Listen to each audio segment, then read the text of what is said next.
வணக்கம். நான் உங்கள் சதீஷ் ராவ் பேசுகிறேன். Tamil new year April 14th 2026 இது ஒவ்வொரு ராசியினருக்குமே எப்படி இருக்குது அப்படிங்கிறது தான் இந்த பதிவில் நம்ம பார்க்க போகிறோம்.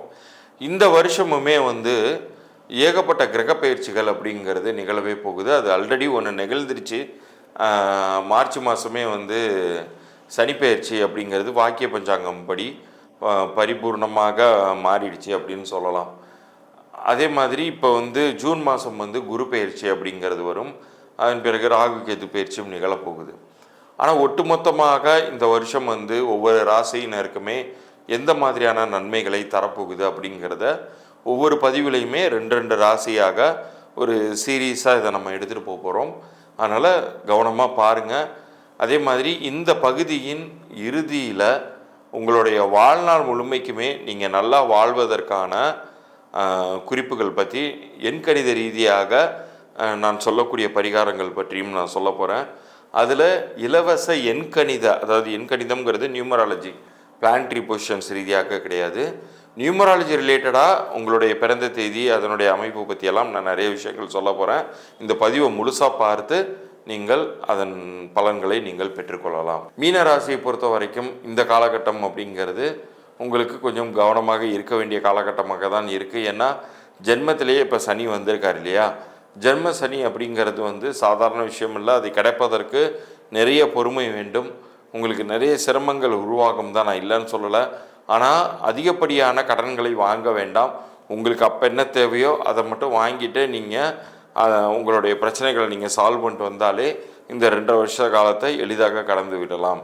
பட் நமக்கு பேராசை நமக்கு அதிகமாக கிடைக்கும் போதே நம்ம வாங்கி வச்சுக்குவோம் அப்படின்னு நினச்சிங்கன்னா தேவையில்லாமல் கடன் சிக்கல்களுக்கு உள்ளாயிடுவீங்க. இதில் அல்டிமேட்டே குருவுடைய நகர்வு தான். குருவுடைய நகர்வு அப்படிங்கிறது உங்களுக்கு பரிபூர்ண நன்மைகளை தரக்கூடிய இடத்திற்கு நகர்ந்திருக்கிறார். அந்த 5ஆம் வீடு அப்படிங்கிறது பஞ்சம வீடு அப்படிங்கிறது லேசுப்பட்ட விஷயம் இல்லைங்க. அந்த வீட்டில் குரு இருக்கும் பொழுது மிகுந்த நன்மைகள், பிரச்சனைகளிலிருந்து நீங்கள் விடுபடுவது, உங்களுக்கான அங்கீகாரத்தை நிலைநாட்டிக் கொள்வது, சென்ற இடமெல்லாம் உங்களுக்கு ஒரு மதிப்பு மரியாதை கிடைப்பது, இது எல்லாத்தையும் தரக்கூடியவர் குரு தான். அவர் ரொம்ப சாதகமாக வந்திருக்கார் இந்த காலகட்டத்தில்.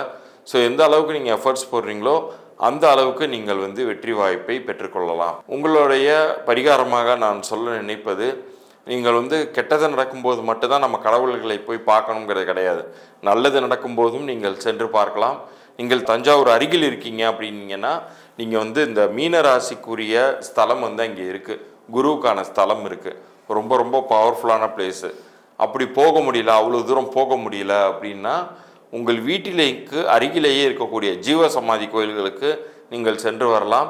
அல்லது திருச்சி அருகில் இருக்கக்கூடிய திருப்பட்டூர்னு சொல்லிட்டு ஒரு ஊர் இருக்குது. அங்கே பிரம்மனுடைய ஸ்தலம் இருக்குது. அதுவுமே தட்சிணாமூர்த்தியாக வழிபடக்கூடிய ஸ்தலமாக இருக்கிறதுனால, தட்சிணாமூர்த்தி தனி சந்நிதி இருக்கிறதுனால அங்கே சென்று வந்தாலுமே உங்கள் லைஃபே மாறும். இப்போ இவ்வளோ நேரம் நீங்கள் பார்த்தது தமிழ் புத்தாண்டுக்கான பலன்கள். இந்த தமிழ் புத்தாண்டுக்கான பலன்களில் நான் ஏற்கனவே சொல்லியிருந்தேன்.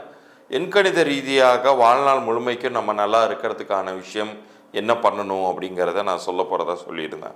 இப்போ எண்கணித ரீதியாக ஒரு மனிதனுடைய பிறந்த தேதியும் சரி, கூட்டு எண்ணும் சரி, அவனுக்கு ரொம்ப ஒரு வாழ்க்கையை வழி நடத்துவதற்கான ரகசிய தகவல்களை உள்ளடக்கியது. ஒரு பிறப்பு நிகழும் பொழுதே உங்களுடைய பிறந்த தேதி, கூட்டு எண், இது என்ன மாதிரியான ஒரு வெற்றி வாய்ப்பை உங்கள் வாழ்க்கையில் தரப்போகுது, உங்களுடைய விதி அமைப்பு என்ன அப்படிங்கிறத அந்த நம்பர்ஸுமே சொல்லிடும். அதற்கு பொருத்தமான ஒரு பெயர் அமையும் பொழுது, இப்போ உதாரணத்திற்கு ஒரு டீசல் வாகனத்தில் போய் நீங்கள் பெட்ரோல் போட முடியாது. பெட்ரோல் வாகனத்தில் போயிட்டு நீங்கள் கெரசின் போட முடியாது.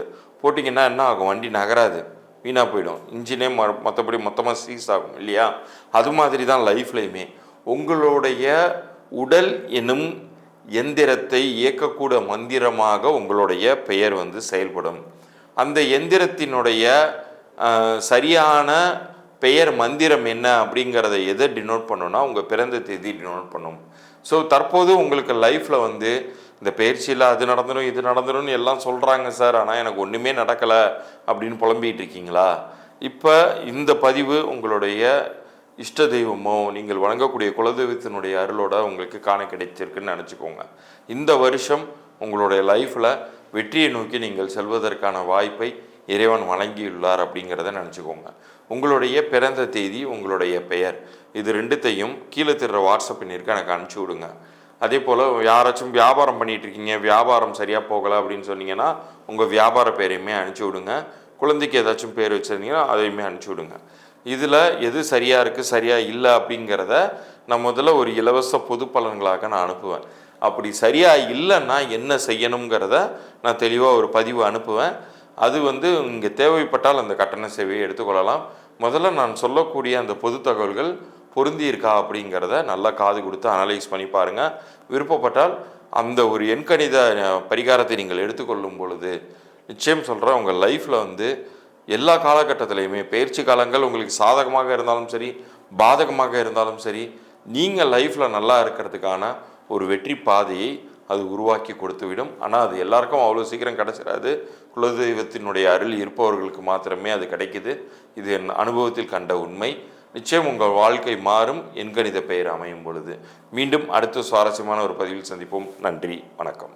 அன்பார்ந்த எங்களுடைய உத்திராடம், திருவோணம், அவிட்டம் ஆகிய நட்சத்திரத்தில் பிறந்த மகர ராசி நேயர்களுக்கு வருகிற 14/4/2026 அன்றைய தினம் தமிழ் புத்தாண்டு சித்திரை 1 அப்படிங்கிறது பிறக்குது. பராபவ வருஷம்னு பேர். அந்த வருஷத்துக்கு பேர் இப்போ நடக்கிறது விஸ்வாவச வருஷம். அடுத்தது பராபவ வருஷம் அப்படின்னு பேர். எல்லாருக்கும் எல்லாம் கிடைக்குங்கிறது தான் அந்த வாக்கியம். சரி, எல்லாருக்கும் எல்லாம் கிடைக்குது. மகர ராசிக்கு எப்படி இருக்கு?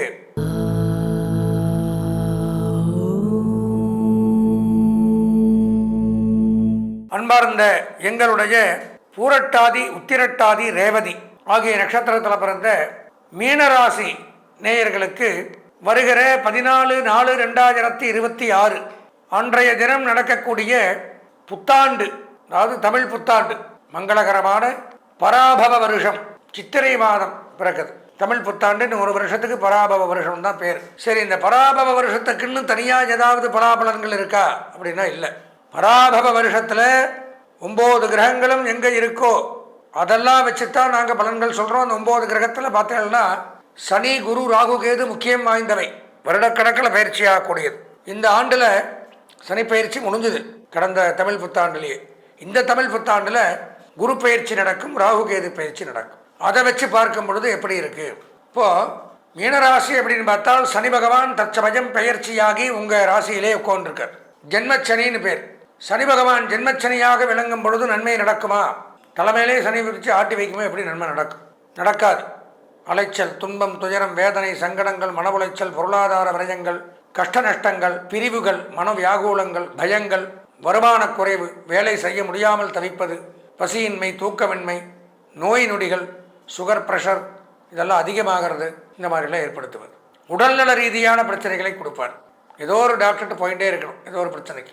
வாகன பழுதுகளும் அதே மாதிரி, வண்டிக்கு செலவு பண்ணி மாளாது, ஏதோ ஒரு பிரச்சனை வந்துட்டே இருக்கும். ராகு பகவானும் 12ஆம் இடத்துல மறைஞ்சிருக்கார். பயிற்சியாய் 11ஆம் இடத்துக்கு வரணும். அப்போ நன்மைகள் அதிகரிக்கும். ஐப்பசி மாதத்துக்கு மேலே. அப்போது நரம்பு கோளாறுகள், கெட்ட பெயர், கெட்ட பழக்க வழக்கம், கெட்ட சகவாசம், கெட்ட நண்பர்கள் இதெல்லாம் ஏற்படுத்துவது. சனியும் சரியில்லை, ராகுவும் சரியில்லை.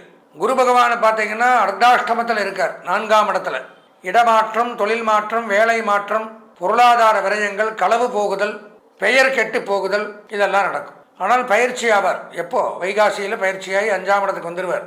சிறப்பாக இருக்கும். அது நன்மையை தரும். பூர்வீக சொத்துக்கள் லாபம், வாரிசுகள் மூலம் மகிழ்ச்சி, பொன் பொருள் ஆடை ஆபரணம் வஸ்திரம் நகைகள் வாங்கி மகிழலாம், வீடு கட்டலாம், திருமணம் நடக்கும், வாரிசு உண்டாகும், தொழில் துவங்கலாம், தொழிலில் விருத்தி ஏற்படும். நிறைய நன்மைகளை கொடுக்குறார் குரு பகவான். எப்போ? வைகாசி மாதத்துக்கு மேலே. ராசிநாதனில் கடகத்தில் உச்சம். அபரிமிதமான சனி ஜென்மச்சனியாக இருந்தாலும் குரு கொடுப்பார். கேது அப்படிங்கிறவரும் இப்போ 6ஆம் இடத்துல இருக்கார், நன்மை. பட் அவர் 5ஆம் இடத்துக்கு வந்தால் அவரும் நன்மை செய்ய மாட்டார். பூர்வ புண்ணியஸ்தானம்னு பேர். பூர்வீக சொத்துக்களில் பிரச்சனை. குருவும் கேதுவும் சேருவாங்க. எப்போ? ஐப்பசி மாதத்துக்கு மேலே. அப்போ ஆன்மீக நாட்டங்கள், இறை வழிபாடு, தியானம், தபம், ஜபம், யோகம், ஒரு நீதிமன்ற பிரச்சனைகள், கோவில் கட்டுறது, கும்பாபிஷேகம் பண்ணுறது, ஆலய வழிபாடுகள் இதெல்லாம் பண்ணலாம். இப்போது இந்த பொதுவாக பார்த்தோம்னா ஒன்று நல்லா இருக்குது, ஒன்று நல்லா இல்லை. வரக்கூடிய கிரகங்களும் அப்படித்தான் இருக்குது. ஒன்று நன்மை செய்யுது, ஒன்று நன்மை செய்யலை. இப்படி எல்லாம் பார்த்தோம்னா ஒரு கலந்து பார்க்கும் பொழுது மீனராசி அப்படின்னு எடுத்துட்டால் ஒரு 50% நன்மைகள் தான் கிடைக்கிற வாய்ப்பு இருக்குது இன்னும் 1 வருஷம் 2 வருஷத்துக்கெல்லாம். அதுவும் நம்ம சொந்த ஜாதகம் நல்லா இருந்தால் மட்டும்தான். சொந்த ஜாதகத்தில் இந்த கிரகங்கள்லாம் படுத்திருக்கு, ஒன்றும் வேலை செய்யலை, ஏதாவது தோஷம் இருக்குது நம்ம ஜாதகத்துலனா எந்த நன்மையும் நடக்காது. இப்போ என்ன பண்ணணும், இதையெல்லாம் நல்லதாக மாற்றுறதுக்கு சொந்த ஜாதகத்தை ஒரு முறை பார்க்கணும். சொந்த ஜாதகம் எப்படி பார்க்கணுங்கிற கேள்வி வரும். என்னுடைய அலைபேசி எண்ணான 98609837098650 9865098370 இந்த எண்ணிற்கு தாராளமாக தொடர்பு கொள்ளுங்கள். எப்படி பார்க்கலாம் என்ன பார்க்கலாங்கிறத சொல்கிறேன். நல்லபடியாக பார்த்துட்டு பரிகாரங்களையும் பண்ணிட்டு இனி வரும் காலங்கள் முழுவதுமே நிம்மதியாக இருக்கலாம். தோஷத்தை நிவர்த்தி பண்ணிட்டா. அதனால் இந்த ஒரு புத்தாண்டு பலன்களில் ஒரு 50% நன்மைகள். அதிர்ஷ்டமான வண்ணம் மஞ்சள், அனுகூலமான திசை வடக்கு, அதிர்ஷ்டமான எண் 9, வணங்க வேண்டிய தெய்வம் விநாயகப் பெருமான்.